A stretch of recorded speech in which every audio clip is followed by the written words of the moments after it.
Assalamu alaikum. Today is the second lecture of the series uh, that we have started. The first lecture in the SVT module was Approach to Narrow Complex Tachycardia. Today we're going to talk about AV node re-entrant tachycardia, which we commonly call it as AVNRT. We'll learn about the mechanism, diagnosis, and management.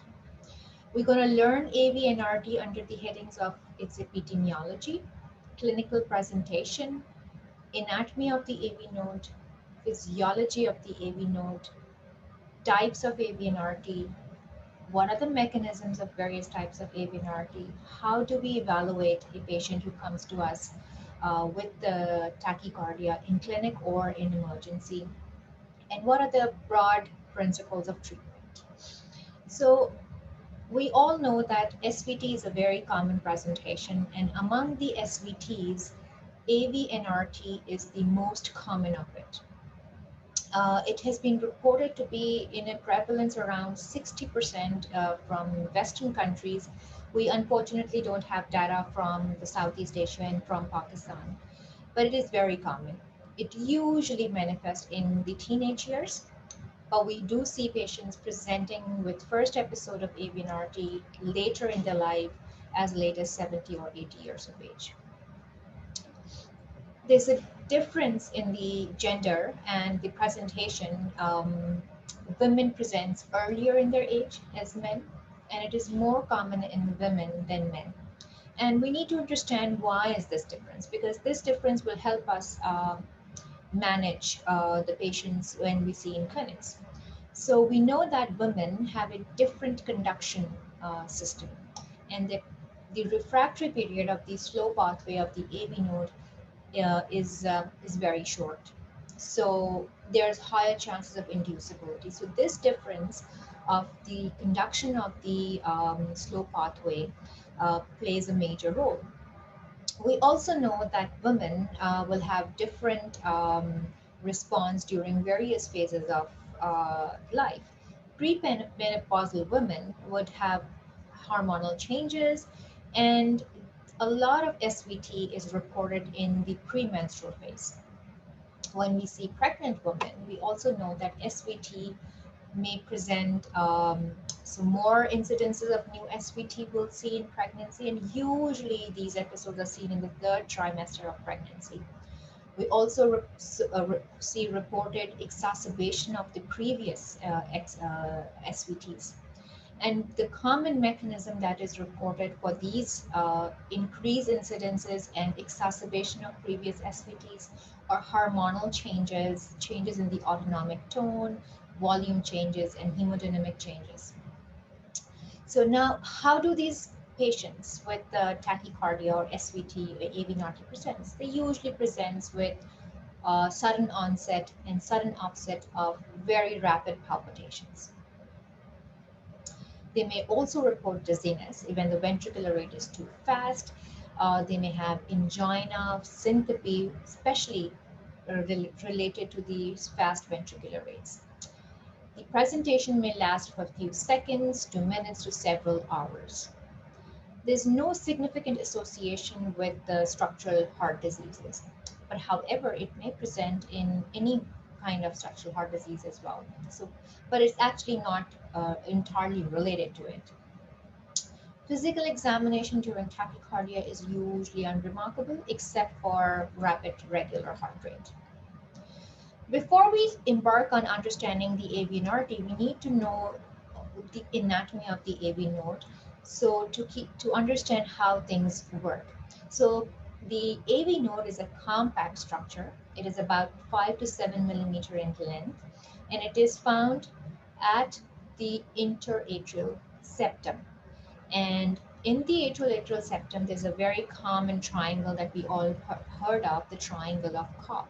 So the triangle of Kopp has this AV node, and this triangle has its boundaries. So the apex of the triangle is formed by the compact AV node, and the anteriorly it is bounded by this tricuspid valve, posteriorly by the tendon of Tudaro, and the base of this triangle is formed by the coronary sinus os.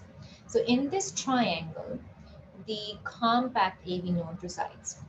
Few millimeters away from this compact AV node is the His bundle, and then which then divides into the bundles, um, right and left bundles. So this compact AV node is a pea-sized structure. So when we know the anatomy, we also need to understand the physiology of the structure to understand the pathophysiology of the AV node.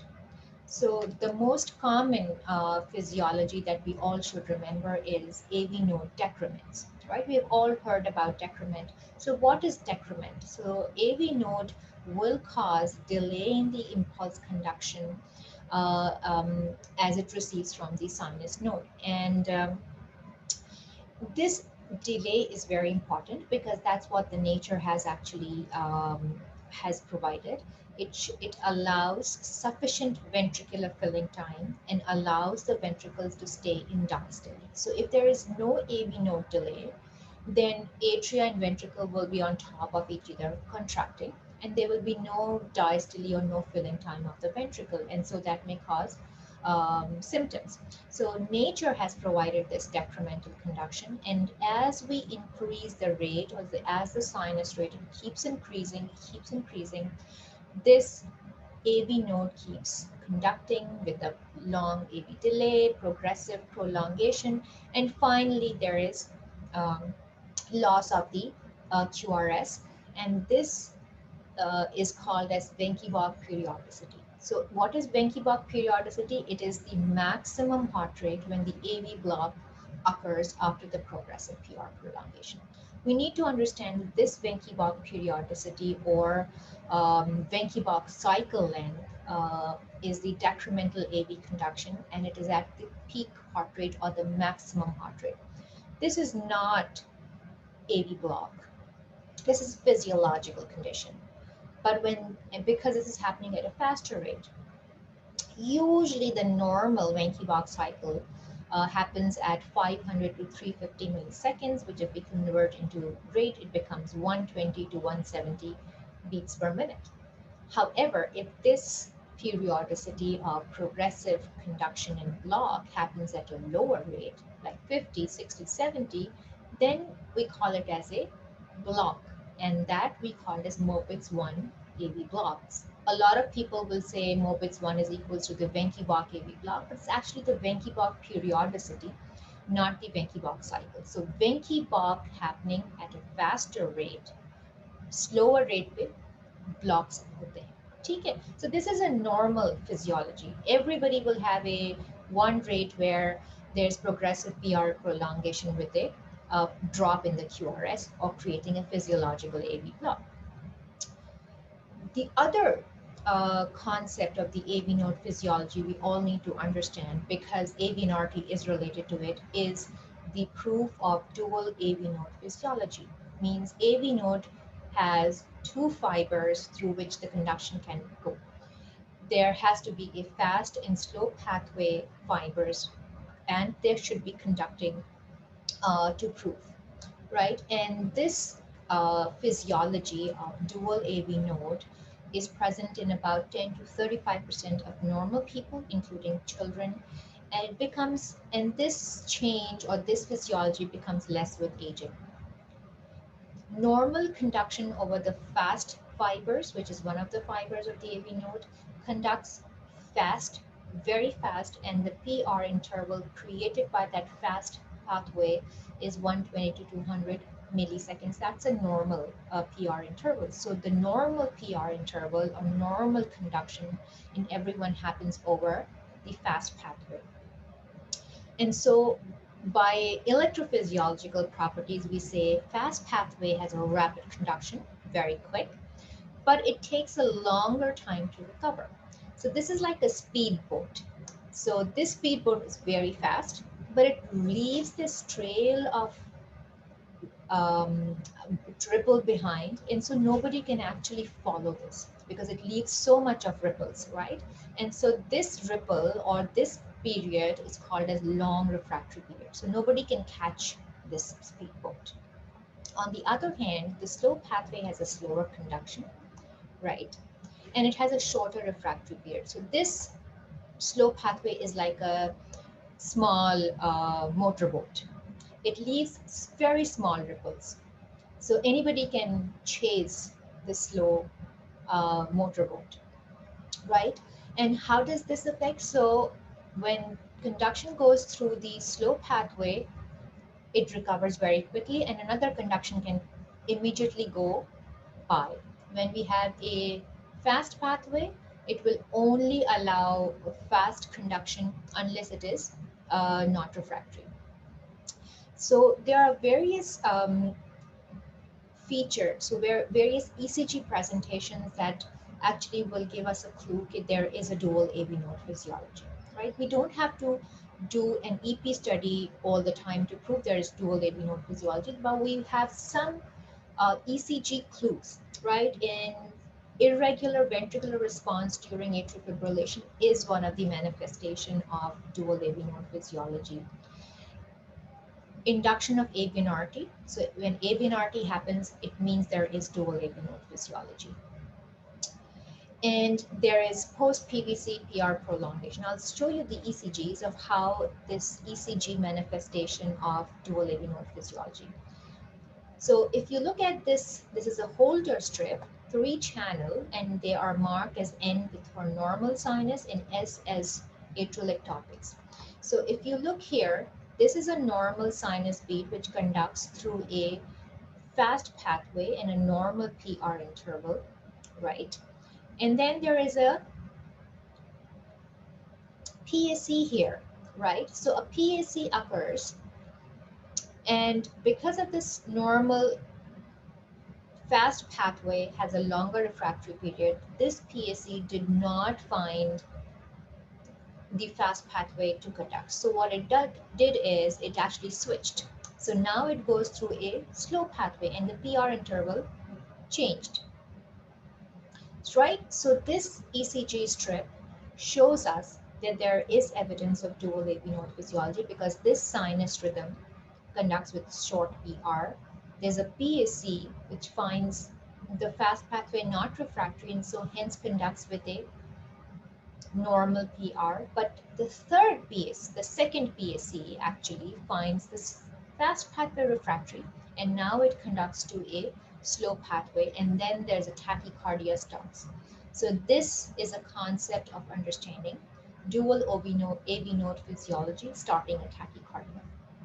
Then we have another example of dual AV node physiology. If you look at this ECG, you will find there is sinus rhythm and then there's PVCs, right? But what is happening here? So there is this sinus beat which conducts through a normal PR interval and then a PVC happens.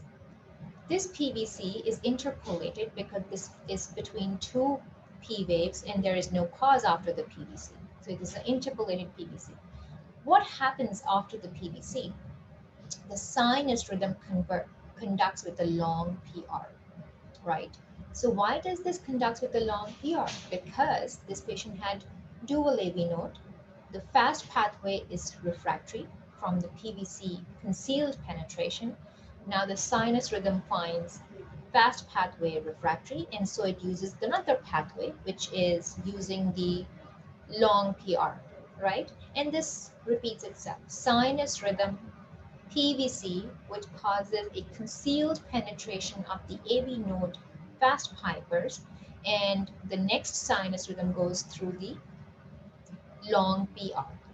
So this is an evidence of dual AV node physiology on ECG. Now I'll show you another ECG which is kind of similar to the previous one. You have sinus rhythm and you have PVC, sinus rhythm, and you have a PVC and you have a pause, right? So a compensatory pause after the PVC. And this is happening in kind of a quadrigemini pattern. Now what is happening at the PR interval after and before the PVC?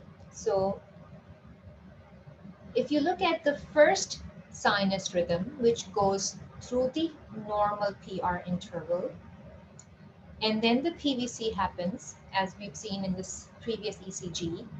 The PVC penetrates the AV node, but what happens to this P wave?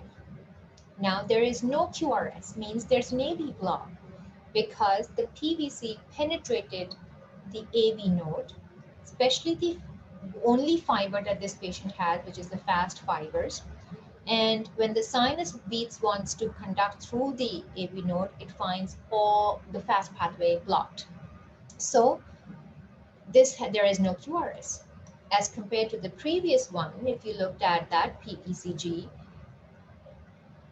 there was a PVC and a first degree AV block after the PVC, which means there is two pathways, fast and slow. Now this patient has only one pathway because the PVC caused an AV block, physiological AV block, because of the concealed penetration of the AV node, right? We don't put in pacemakers in these patients either. This is a physiological AV block because of the PVC, right? So this patient does not have dual AV node physiology, and this patient may not have an AVNRT ever in future.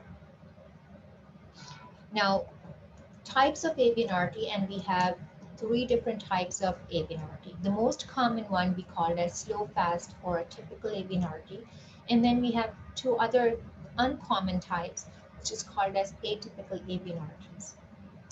The common slow fast typical AVNRT, we call it as a short Rp tachycardia, and in my previous lecture of SVT on ECG, we have talked about the short and long RPs in details, right? So slow fast AVNRT, fast slow AVNRT, and slow AVNRT. Now, since we have already understood the physiology of the AV node, the fibers, the fast and the slow, and one conduction and the other conduction, now we can understand the mechanism of AVNRT much better. So a little repeat of the RP intervals. So R to P is conduction from the ventricle to the atrium, and PR is conduction from the atrium to the ventricle. So when we define the SVT, we define short RP or long RP, right? And in the short RP, we have AVNRT or typical AVNRT. The most common typical slow fast AVNRT, which is the short Rp tachycardia, accounts for 90% of AVNRTs that we see, right? So this tachycardia is a circuit. This uses the slow pathway from top to bottom, which is called as antegrade conduction, and bottom to top or retrograde activation is through the fast pathway, right? So we've talked about slow pathway going slowly, fast pathway going fast. So this is a typical ECG of a AVNRT, and you will see a narrow complex regular tachycardia. We see 1P to 1 QRS, and there is a short Rp tachycardia. So short Rp tachycardia, and you have a pseudo R and a pseudo S pattern in a typical AVNRT ECG, right? The other type of AVNRT that we see, which is less common, we call it as so this is the typical features of a AVNRT ECG, right? Distal portion, pseudo S, pseudo R pattern. Now, the other type of AVNRT, which is the long Rp tachycardia, or the reverse or the atypical form, which is the fast slow AVNRT, is a long Rp tachycardia. So, long Rp tachycardia, it is the fast slow AVNRT. This is a typical ECG where you have a narrow complex regular tachycardia. You see 1 P wave to 1 QRS, and we are actually reading how a 12-lead ECG of SVT should be read. Narrow complex regular tachycardia, we see 1 P wave to 1 QRS. And when we look at the RP, this is long R to P as compared to P to R. So this is a long RP tachycardia. P wave is negative in lead 3 and 2 in AVF, suggesting it is a retrograde activation. So this is a long RP tachycardia. This is how, this is the differential diagnosis, atypical AVNRT in a long Rp tachycardia. I cannot be 100% sure looking at this because the other differential of a long Rp tachycardia is atrial tachycardia, right? So, slow, fast, and fast, slow AVNRT, the mechanisms. So, how does an AVNRT start? For AVNRT, we need to have two different pathways to two different conduction velocities, right? And we've already said if somebody has a dual node physiology, they can have AVNRT. If they don't have dual AV node physiology, they cannot have AVNRT. So for AVNRT, they need to have dual AV node physiology, where they have a fast pathway with a different conduction and a slow pathway with a different conduction. Then we have to have a appropriately timed PAC that will create that re-entry, right? If there's no re-entry, this will not happen in sinus rhythm, right? So what happens is when a PAC comes, and I will show you in my cartoon pictures as well, that it blocks one pathway and it goes through the other one. And then it does a re-entry, right? So let's show you this mechanism. So this is a cartoon. This is the sinus rhythm. This is the AV node, and this is the his, and this goes through the bundles. So when we see a sinus beat, it comes down into the AV node. Somebody has the both fibers, slow and fast. Ye slow hai, ye fast hai. So the normal sinus beat goes very quickly through the fast pathway down into the ventricle, and the slow pathway is the lazy partner, which doesn't conduct. Now, when a PAC comes, and an appropriately timed PAC comes, it finds the fast pathway refractory. And we've said fast pathways are like speedboats, right? They will leave a long ripple and they will recover very late. So this PAC does not find the fast pathway able to conduct. So this is refractory. Now, since this patient has, or this person has a dual AV node physiology, this PAC will go through the slow pathway, slow into the ventricle, creating a long PR, right? That is the initiation thing. The tachycardia will only initiate when this PAC goes down and also can come back up, right? So if this PAC can only conduct down, but when it turns around to create a re-entry, finds this fast pathways again blocked, there will be no tachycardia. But a properly timed PAC finds the fast pathway blocked, it goes through the slow pathway into the ventricle, but at the same time, the fast pathway has recovered. Now, the fast pathway is able to conduct the activity into the atrium swiftly and happening right at the same time that the ventricle gets activated. And then this creates a re-entry, right? So slow down into the ventricle and immediately turns around in the AV node through the fast pathway and up into the atrium. So slow, fast, slow, fast, slow, fast, AVNRT. Since the fast pathway is very fast, so you will have a short R to P time, right?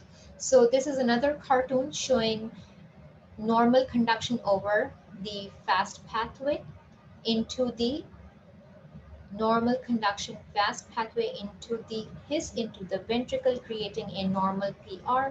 The slow pathway is lazy, it wants to come down but dies here. A PAC comes, finds the fast pathway block, goes down through the slow pathway, slow into the ventricle. It does turn around, but finds the fast pathway still blocked. So there is no tachycardia. There's only manifestation of dual AV node physiology with a long PR as compared to the PR, the previous PR. So there is a jump, right? So the PR stretched out from 160 to 240 in a PAC, but there's no tachycardia. For the tachycardia to start, there's another PAC that follows this one. This now finds the fast pathway able to conduct. So slow into the ventricle and simultaneously up into the atrium via the fast pathway. And this creates the tachycardia. So slow pathway down into the ventricle, turns around up into the atrium, creating a short RP, and this tachycardia continues. This is how a typical AVNRT starts. So need a dual AV node physiology, a properly timed PSE to create a re-entry, right? This is the 90% of AVNRT. What happens in the long RP or the reverse AVNRT or the atypical AVNRT or the fast slow AVNRT? There will be fast pathway conduction, and the sinus beat goes through the slow pathway as well. So this lazy pathway will conduct. The fast pathway goes fast into the ventricle. This fast pathway conduction can also turn around and go the other way and goes into the ventricle, but also can turn retrogradely.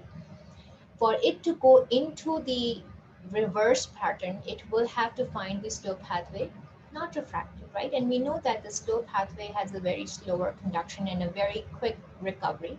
So a proper timed PSE will conduct through the fast pathway and turns around through the slow pathway to produce an atrial beat, right? And then this re-entry conducts. So down the fast, up the slow. Down the fast, up the slow AVNRT, where you have a long RP, means this reverse R to P is through the slow pathway.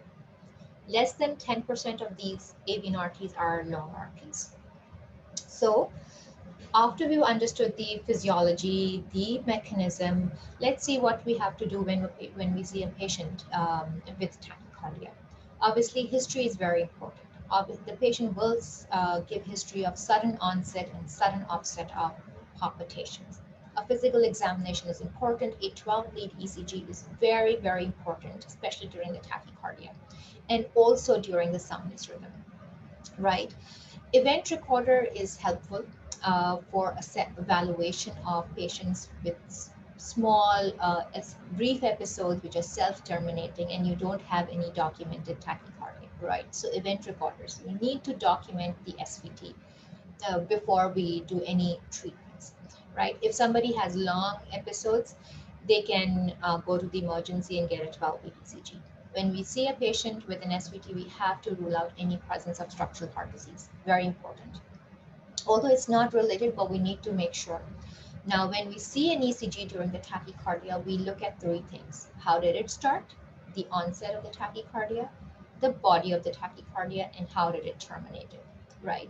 Most of the time when we see patients with SVT is when they are in the SVT, right? So we don't know how it started. So we can only assess the body of the tachycardia. And we may not be very fortunate to look at the spontaneous termination, but we can use maneuvers to do a termination by maneuvers or by drugs. So when we have an ECG during tachycardia, we look at the body of the tachycardia, and this is the same algorithm that I've spoken about in my previous lecture on SVT, how to use this algorithm, right? So anytime you have a tachycardia, you decide whether this is regular, irregular, do you see more P waves, less P waves, whether it is a,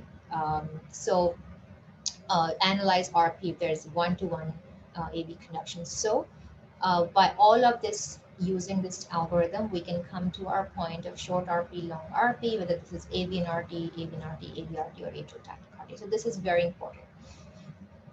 Every time you see a 12-lead ECG of a neurocomplex tachycardia, you have to use this algorithm, right, for better understanding of the diagnosis.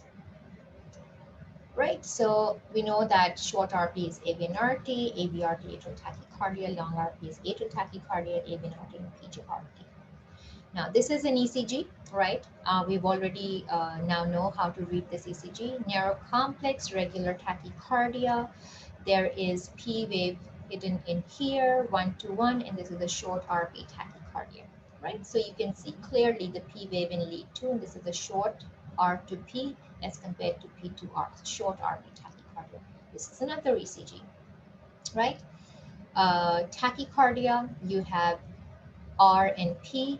This is the R and this is the P. So the best leads to look for the RP is inferior leads and V1. So short Rp tachycardia, and we will use our algorithm. Now, if we are very fortunate, we may actually see the onset of AVNRT, and we do sometimes see onset of AVNRT on Holter monitors, right? So this is the ECG, the channel.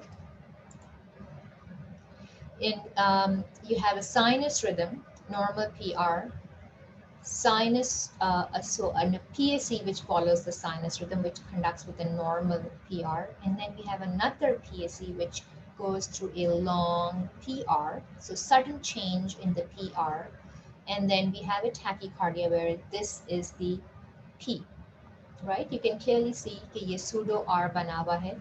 So this is RP, short RP tachycardia, which starts with a long PR interval. And so this is a very classical onset of typical AVNRT on a Holter monitor. We may not be very lucky all the time, right? So a typical AVNRT initiates with a jump. How does a termination of AVNRT happen? So if we are lucky, we may see a spontaneous termination, and this is a spontaneous termination, and this termination is happening on the P wave, right? So the lost conduction is to the atrium. So this is a spontaneous termination of a narrow complex short Rp tachycardia, and spontaneous termination of P waves, it actually practically rules out atrial tachycardia. This says that this is a node-dependent tachycardia. So typical AVNRT and AVRT terminates like this. Atrial tachycardia does not terminate like this. So now you have a differential diagnosis looking at the termination of the AVNRT. So you can narrow down your differential diagnosis when you look at these terminations, right? So when it terminates with the QRS, as in this ECG, so narrow complex regular tachycardia, spontaneous termination with the QRS, then it can be any tachycardia. It can be AVNRT, AVRT, or atrial tachycardia, but when it terminates with the P wave, as you can see, there's a hidden P wave in here, it can never be an atrial tachycardia, right? So these are smaller things that you can look at because it actually impacts your diagnosis and your next treatment. So now when we don't have a spontaneous termination, we can look at termination with carotid massage and drugs. So carotid massage, which is a vagal maneuver, will terminate in node-dependent tachycardia. And so this neurocomplex short Rp tachycardia terminates on the P wave with the carotid sinus massage, and then there's a pause. So this is a node-dependent tachycardia termination with the carotid sinus massage. I have shown this diagram of use of IV adenosine for neurocomplex tachycardia in a previous lecture as well. I'm going to repeat this algorithm. It is important when we see a neurocomplex tachycardia and we see a patient in tachycardia, either carotid massage or IV adenosine should be used because it will give you two purposes. It will terminate in node-dependent tachycardia, and it will also give you a diagnosis, right? Because so there can be four things that can happen with IV adenosine, right? A lot of people would use IV isopten or IV metoprolol, but obviously all narrow complex tachycardias can be terminated by isopten or metoprolol, right? But when we talk about only node-dependent tachycardia, adenosine will terminate. So that will be of both diagnostic and therapeutic importance. So when we give adenosine, nothing happens. It can be either VT or it is an inexpired drug or an inadequate delivery. When the tachycardia terminates with the IV adenosine, you are spot on the diagnosis. This is a node-dependent tachycardia. This is either AVNRT or AVRT. When we have IV adenosine creating AV block, but tachycardia persists, so you see more P waves, this has to be atrial flutter and atrial tachycardia, right? So this adenosine helps you decide whether you have to treat this patient with anticoagulation or you need to take this patient to the lab, right? And if there is gradual slowing and then reacceleration, you know that this tachycardia is a sinus tachycardia. So IV adenosine or carotid massage is a very useful tool. Now, um, when we take patients for electrophysiological study for AVNRT, we have a set of preparations, and this is important, right? Because the general cardiology fellows should know some basics of the EP studies, and I have been told that a lot of examiners would like to have some intracardiac tracings for the general cardiology tools. So it is important for you to know. So we set up with the 4 catheters, and these catheters record the right atrial activity, the AV node activity, the coronary sinus, which is the left-sided activity, and the right ventricle. And once we put in the catheters, we look at the baseline intervals. So this is a fluoroscopic image of a heart, and you can see these are the electrodes. The patient has been prepared for an EP study, and you have 4 catheters. This catheter has been placed in the right atrium, kind of close to the appendage. So this is HRA catheter. This catheter is placed at the tip of the interatrial septum that we've spoken about. This is the His recording catheter. Then we have a catheter in the RV, and then we have a catheter in the coronary sinus. This is an AP projection. Then we measure the baseline intervals, and this is how a recording will come like. So we have at least three ECGs, PQRS, PQRS, PQRS. The paper speed is about 100 millimeters per second, and so that is why it looks like really slow, but this is not. This is a normal sinus rhythm. The intervals are 675. So with all the 4 catheters in, we have recordings from all the 4 catheters, and they are also named. So we have an HRA catheter, and the signal falls right under the P wave, and so this is the atrial recording. Then we have this catheter named Ablation distal, which is a His recording catheter, and you see 3 signals, one A, H, and B. So this is the His recording catheter. Then we have a coronary sinus catheter, which records the A and B signals from the left side, and we have a right ventricle catheter, which records the QRS, right? So we measure all these baseline intervals to prove what is the baseline conduction like. Okay. Now, the next thing that we do when we have put in our catheters is to demonstrate the physiology, right? So we prove there is dual AV node physiology by giving an AH, by proving that there is an AH jump, right? So, and the other thing that we do is we demonstrate the normal physiology, which is decremental conduction. So 2 things of the AV node physiology that we do after we put in the catheters is we demonstrate the decrement property, we record the Venki-Bach cycle length, and then we do the AV node physiology. So if you see here, we have a tachycardia, but this is by stimulating the right atrium, right? So we have a pacing catheter in the high right atrium, and this atrial conduction goes into the ventricle, and we are pacing at 300 milliseconds, right? So 300 milliseconds atrial capture, and then it goes into the ventricle, right? And we have a QRS. Then we have another atrial pacing spike at 300 milliseconds, and this also conducts to the QRS, right?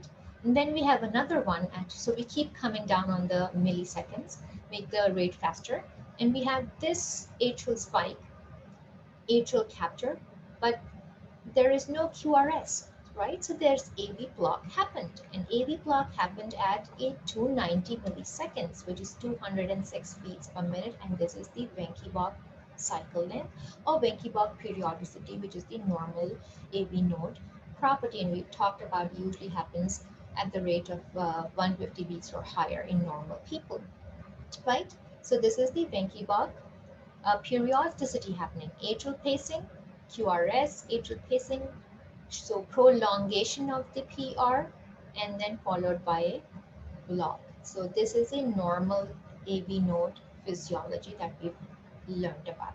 And this is happening at 206 beats per minute, means this patient's AV node is pretty good. Now, the second thing that we need to prove in the lab is the presence of a dual AV node physiology. Because अगर dual AV node physiology ही नहीं है, तो फिर there will be no AVNRT, right? So this is so we do a drive and we do PAC. So we stabilize the sinus rhythm and then we give PAC. As we've already talked about, in AVNRT के लिए we have to have a properly timed PAC to create that re-entry, right? So if you look at this, we have A, H, and B. What we're now going to do is programmed atrial stimulation. We pace the atrium at 600 to stabilize, and then we deliver a PAC, right? So this at 310 milliseconds is a PAC, and it conducts to the from the pacing spike to the AV node or the his and taking about 156 milliseconds, right? And it produces a QRS. So this A to H time is actually the surrogate, is the actual change in the AV node timing, and that is the surrogate PR interval. So what we are watching is the change in the AH interval, because the fast and slow pathway will change this interval. Now, we come down on the PSC, we're giving a properly timed PSC, right? So now we keep doing our 600 run, but we, instead of a 310 milliseconds PAC, we give a 300 milliseconds PAC. And what happens now? The A to H is changed. So from 156 to 211 milliseconds, there's a sudden change in the AH interval, and this is called as AH jump. So anything 50 milliseconds is called as a jump. So what does that mean? The PAC was blocked in the fast pathway, which conducted at 156 milliseconds, and now it goes through the slow pathway. Now there's no re-entry because the fast pathway is still refractory and there's no reverse, right? So we have proven that there is dual AV node physiology in this patient. This is another example, right? We are now driving at 400 milliseconds and we give PAC. This time we give PAC at, so we actually start coming down from a higher to lower number. So we are now at 340, and you see the A to H time is 127 milliseconds. So this is going through the fast pathway. When we deliver a PAC at 330 milliseconds, the A to H time changes from 127 to 177 milliseconds. So there's a sudden change in the AH interval, proving dual AV node physiology. It's no tachycardia as yet, right? So dual AV node physiology proven. Now this is an initiation of a tachycardia. And I'm going to show you how it starts, right? So we have atrial pacing, right? And so these atrial pacing at shorter intervals are actually properly timed PACs. Now this atrial impulse goes through the AV node into the ventricle, and then this atrial impulse goes from the atrium to the ventricle via a long AH interval, right? As compared to this previous one, this is short and this is long. So now what has happened? The tachycardia, so this has switched from fast to slow. So that is why a long AH. And we see that the ventricle and goes down into the ventricle, but at the same time it turns up. It takes a U-turn, and via the fast pathway, the atrial gets activated. So slow and fast, and you have a short RP here. Now the tachycardia continues. It goes down into the ventricle with a slow pathway, but at the same time, simultaneously, it turns around in the AV node via the fast pathway to create an atrial activation. So this is slow, fast, AVNRT, right? So slow, fast AVNRT initiated by properly timed PAC.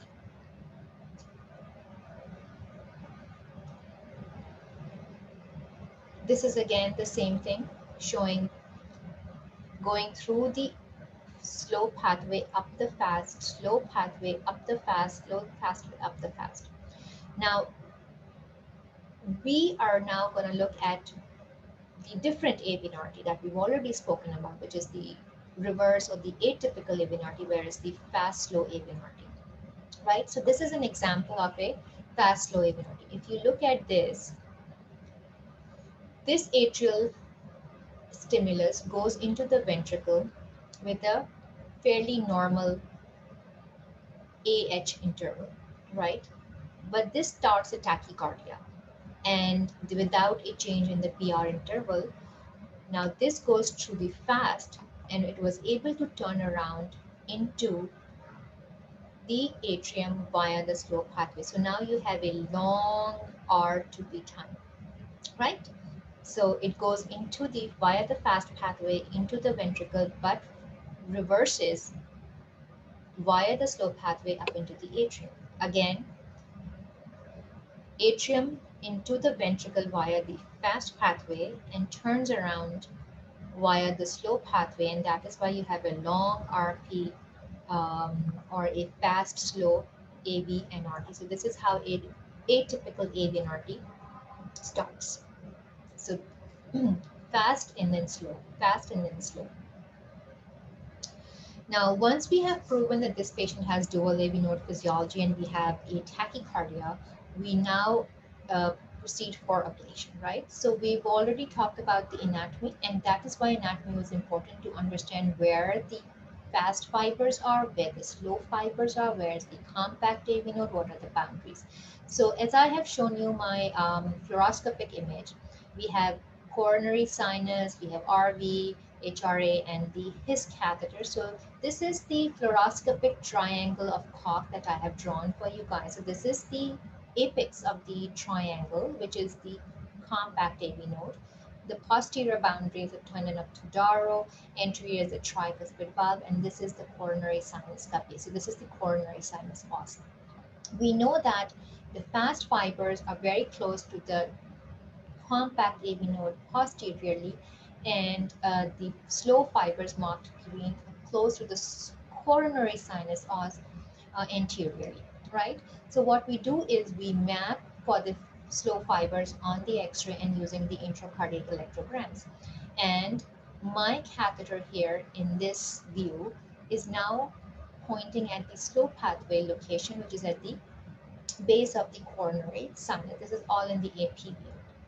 So there's a more than 15 millimeter distance from the compact AV node or the fast fibers to the slow pathway, which is, this is a safe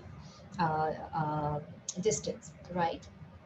And then when we start giving radiofrequency ablation at that time, at that spot of slow pathway, we create a automaticity. So when we burn the slow fiber, it creates a slow rhythm and it creates a junctional rhythm. And so these slow junctional rhythm, and you can see that there is QRS not preceded by a P wave, but there's P wave after, and this is all falling into one line. So this is a very nice slow junctional rhythm during radiofrequency ablation. Means that we are on this sweet spot and we are burning the slow pathway and we are terminating the tachycardia. Right? So that was all exciting thing happening in the cath lab. Now, for the general purposes, what are the principles of management? We see patients with the acute SVT, or we can see patients when they come to us after the SVT episode and they see us in the clinic. So how do we manage when we see them in the emergency room? Whenever we see an SVT in neurocomplex tachycardia, we need to do maneuvers. Vagal maneuver is a class 1 treatment. And if it fails, then we use adenosine, which is the drug of choice, and it terminates AV node re-entrant tachycardia, or another form of AV node, AVRT, which is another node-dependent tachycardia. So an SVT always use vagal maneuvers or an adenosine to diagnose and to terminate. So this is important. You can use verapamil, diltiazem, beta blockers, but it also may terminate other tachycardias as well. So when you want diagnosis as well and treatment, then adenosine is the drug of choice. Digoxin is actually not recommended, um, right? So it may only be used if there are contraindications to other drugs. We need to understand that adenosine can be used in somebody who is asthmatic, but if they do not have an acute exacerbation of asthma, then you can give. If somebody has come in with asthma exacerbation and they have wheezing all over the chest, you cannot give them adenosine. Obviously, in that case, you would need to do first carotid massage and then verapamil, right?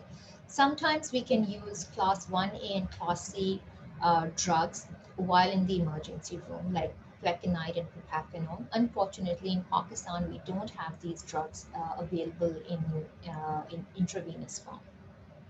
Okay. Sometimes patient may be unstable, means that they have low blood pressures or they are drowsy or they are having MI or they have heart failure. Then you can do synchronized cardioversion with the minimum 50 joules, which can be adequate, right? So cardioversion for unstable SVT. Let's go over a case and let's see how we manage this. So a 12-lead ECG was obtained in a 27-year-old that arrived in emergency room because of sudden onset episode of palpitations. He's been having these episodes for the last 2 years, but they usually would terminate spontaneously. This time, this is more prolonged, and so that is why he comes to the emergency room. This is an ECG of tachycardia. So this is a limb leads, and these are precordial leads, and you see this is a narrow complex regular tachycardia, short RP tachycardia, right? So anytime we see a narrow complex regular short RP tachycardia, what we do is we do carotid massage or adenosine, right? So narrow complex short RP tachycardia, we give adenosine, and here you can see the tachycardia terminates, but on termination you see this wide complex tachycardia, and then it converts to a stable sinus rhythm, right? And this is a polymorphic non-sustained VT that can be elicited with an IV adenosine or carotid sinus massage. So we have to be very careful when we are doing these maneuvers or adenosine injection. We have to be prepared with our crash cart trolleys, right? So patients with adenosine, patient with SVT receiving adenosine, they should be under supervision, should be prepared for external defibrillation, right? So how do you manage when you discharge these patients home and when you follow these patients in the clinic? So it's a long-term or chronic management. We know that this is a benign arrhythmia and it does not influence the survival. So the management is only for symptom improvement or quality of life. And a lot of factors will contribute to this decision, right? How frequent is it happening? How long the episodes are? How well the patient tolerates these symptoms? Is the drugs are effective or not? Does the patient need lifelong drug therapy for it? If there are any structural heart disease, like somebody's having coronary artery disease, and every time they have this SVT, they get angina. So that is not a good thing, right?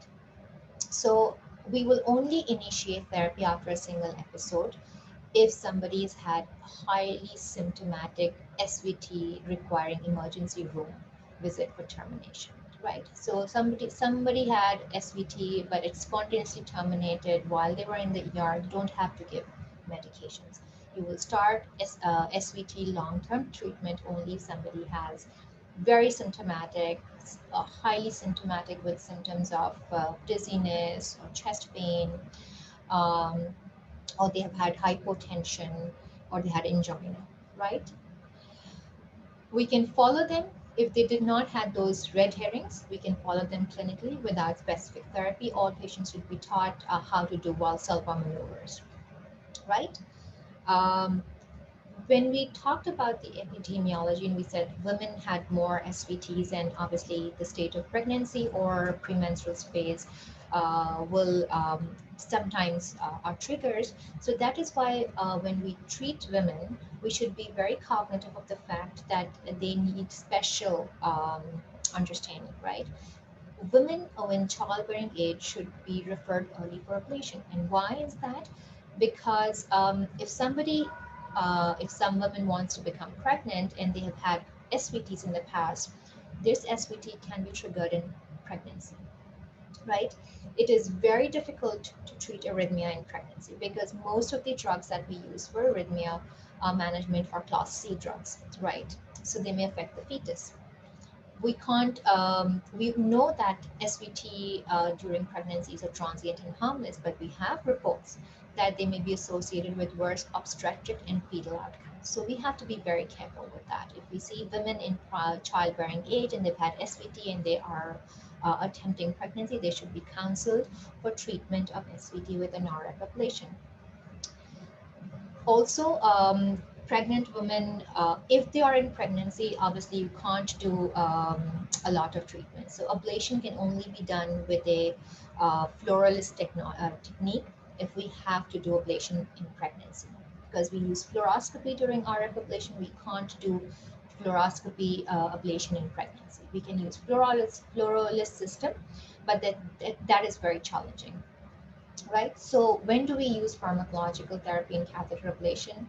So generally, catheter ablation is a preferred option because you don't need to give medications for a longer time.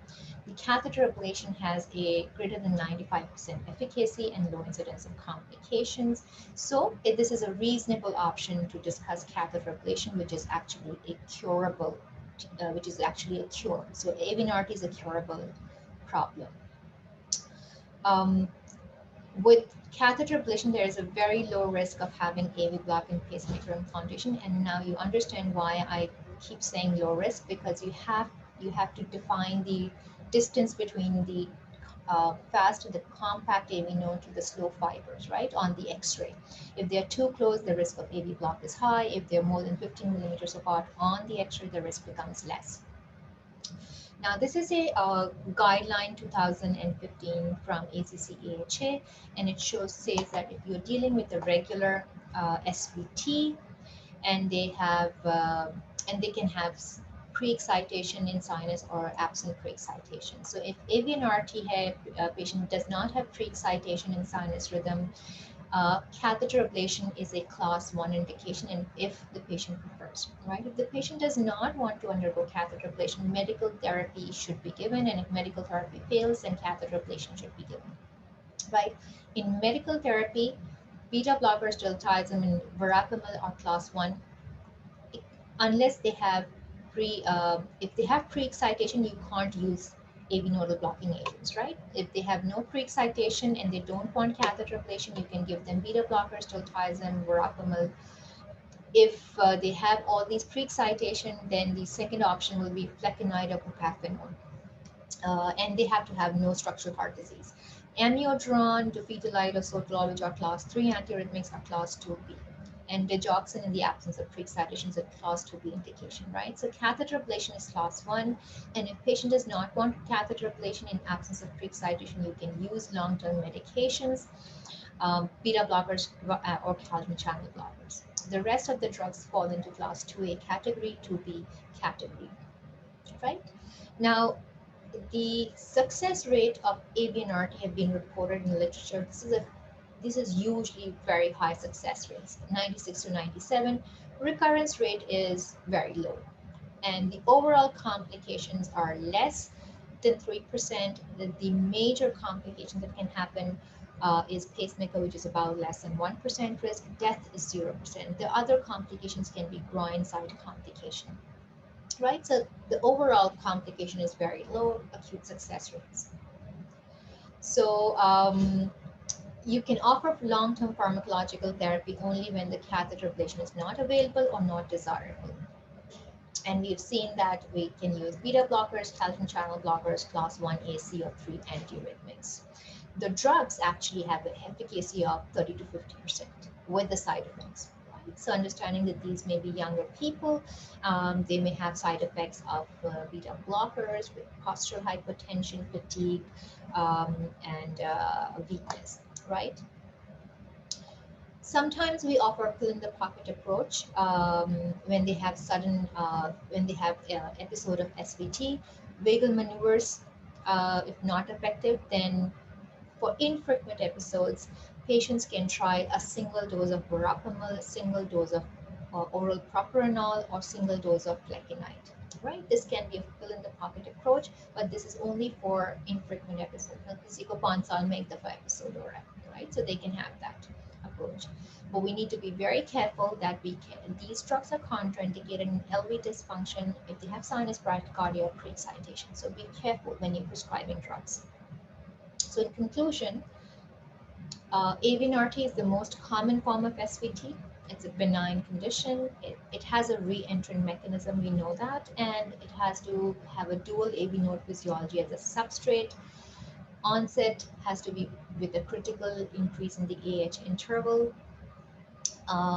Fast, slow fast AVNRT or the typical AVNRT is the most common form, which manifests on the ECG as a short Rp tachycardia. The atypical AVNRT, which is the fast slow tachycardia, is less common. It manifests on the ECG as a long Rp tachycardia. EP study is for diagnosis and possible ablation, and catheter ablation is a preferred therapy nowadays with high success and low risks. Thank you.